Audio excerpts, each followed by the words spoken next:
Hi, I welcome you all to my presentation.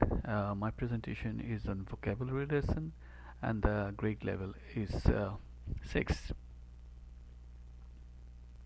So here are the learning objectives. You could see that at the end of the session students will be able to define preposition and prepositional phrase, and then they will be able to use prepositions related with time and directions in the sentence.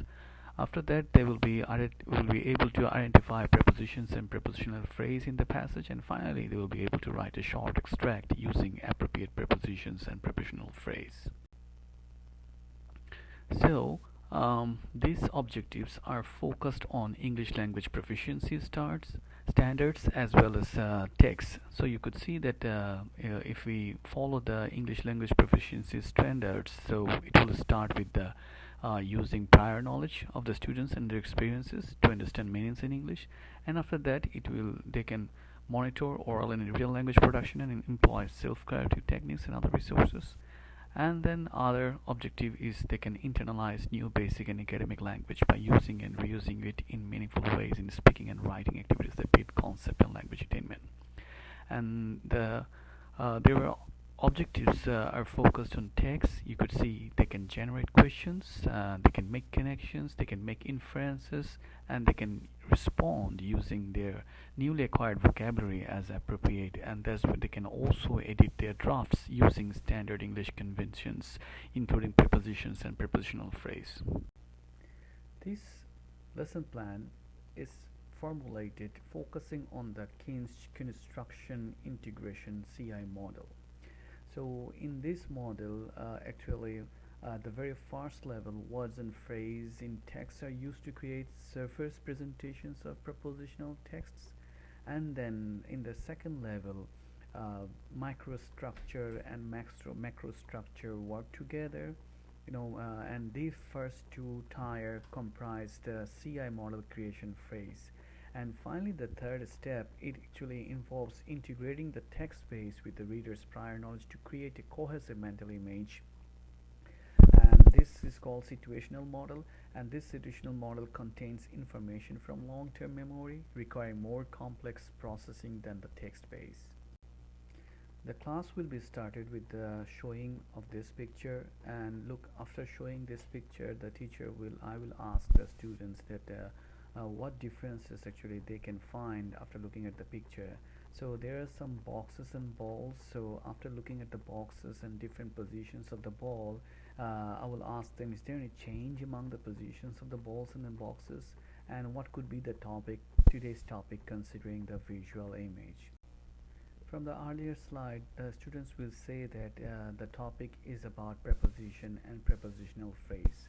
So our lesson starts here. So we'll start with the introduction. At the very beginning, I will try to activate the prior knowledge of the students, and as I showed them some pictures of the boxes and balls. So, and at the same time, they have introduced the topic that we are going to discuss today, preposition and prepositional phrase. So what they will do, they will watch a video, and from the video content they will try to understand what is preposition and prepositional phrase and what are the characteristics, and they will also learn what are the examples. So if we talk about preposition, you could see that preposition can be used before noun, noun phrase, and pronoun. So, and if we give examples, the examples could be in December, on the table, and over it. And after that, if we talk about prepositional phrase, after preposition there should be some group of words, and the examples could be behind a rock, and in the box, and finally in front of the room. So behind, in front of, these are preposition, but after that there are some group of words like a rock, the box, and the room. And we know that there are some ESL learners in our classroom. So focusing on the ESL learners, most of them are Spanish. Most of them are Spanish, and they learn. They can make a connection with their language with the English. So the content is given in the appendix section. So they have already learned what is preposition, prepositional phrase, some characteristics of these two definitions, and and they also know the examples. So now we will try to check their comprehension. So we will ask students to write some simple definitions, characteristics, examples. They can use their home language, and they can also use English, and they will also include non-examples about preposition and prepositional phrase using the Freire model. And after the writing this is an individual activity. So after writing this information on the Freire model, they will put the sticky notes on the board, and the other students will read the information written by students, and finally they will note down their definitions of their own definitions in their individual journals. Part 2 started with facilitating discussions on time and directions of prepositions and applying think, pair, share. So at the very beginning, we will try to discuss something on time and directions of preposition. So you could see that there are some months and years. So for months and year, we actually use in, and for part of a day or more than a day, we will use in. So okay, some examples are here, and after that we will say also use at, for the part of a day or more than a day. So you can see the stars at night. So this is actually supported by my Maniak and Boer in 2009, because it has been mentioned that the use of visuals and multiple synonyms helps enhance the meaning of unfamiliar words. If we more discuss on time of preposition, you will see for the clock time we will use at. So we could say our class starts at 8 a.m. and he will meet me at 5 o'clock. And if we talk about the days of the month, so for the days we generally use on. I could see my parents will visit me on Sunday. So in this way we actually use preposition for discussion. To get more info on the discussion on time, we will see that what we use here. We use different types of preposition. For example, we use by, before, after, from, to, depending on the examples, depending on the settings, depending on the situations. If we say that about the time, so we can say she will be there before or by 5 p.m. And if we say that it is also about time, so we can actually use after for the time.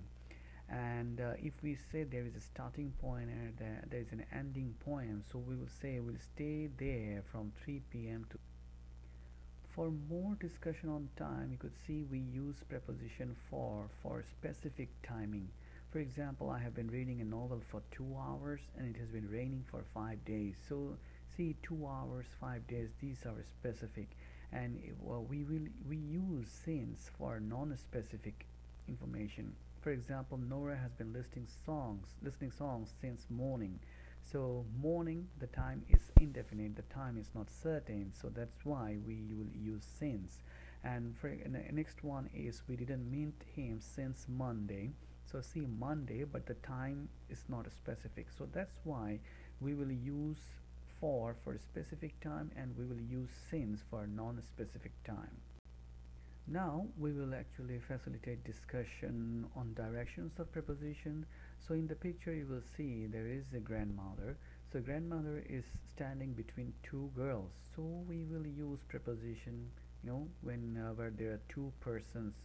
Preposition between whenever there are two persons, and we will use among when there are more than two persons. So see, grandmother is standing between two girls, and she is favored among all kids.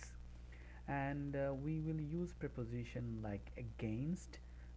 So you could see people are fighting against corruption.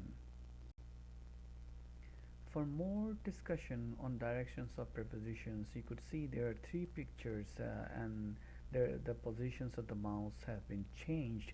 So you could see at the very beginning the mouse is behind the couch, and the second picture the mouse is near the TV, and finally the mouse is in front of the TV. So focusing on the directions of the prepositions, subjects, the prepositions can be used like behind, near, in front of. Now this is an individual activity. So as you have to, what you have to do, you have to um, write the answers correctly. You have to fill in the blanks, and the clues are given there. So this exercise, you have to do it in the Kahoot. Now we will apply another activity that is called think, pair, share. So at the very beginning, you will think individually, and then you will discuss with your pair what he thought or what she thought. You will write, okay, and after that finally you will share with the class together. So what you will do, you will read the sentences in the given passage in the next slide. So you have to discuss in pair and share your work with the whole class. So what the other students will do, from the other peers, they will also provide feedback and explanations of writing their answers.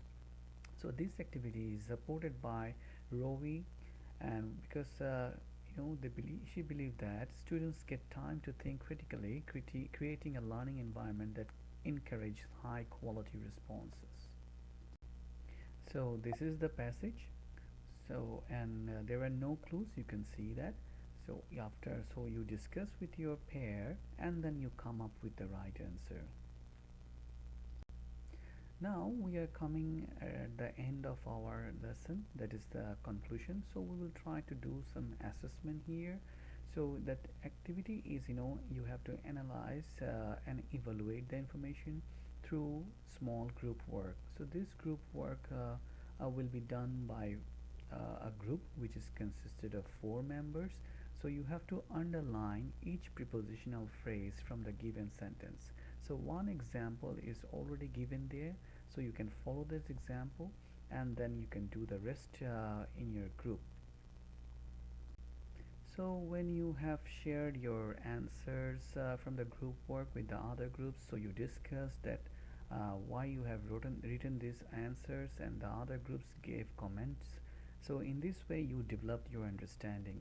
Finally, we want to conclude our class with exit ticket. So here you have to write a short story or extract of 5 to 8 lines. It's not a very difficult one, where you have to use the prepositions of time, direction, and prepositional phrase which we learned today from the class, and you have to submit it on the Padlet. So I have shared with you a link. So what you can do, you may relate your regular real activity, focusing on your daily activities, traveling to a place, buying something from the store, something like that.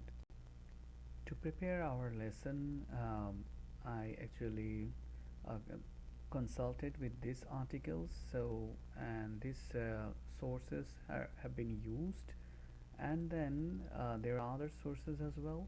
So these sources actually help me to build a good lesson. And this is the appendix which I talked about it at the very beginning of the class. So the Spanish learners, they can use the prepositions and they can compare the prepositions with the prepositions of the English. So that's all from my side. Thank you everyone.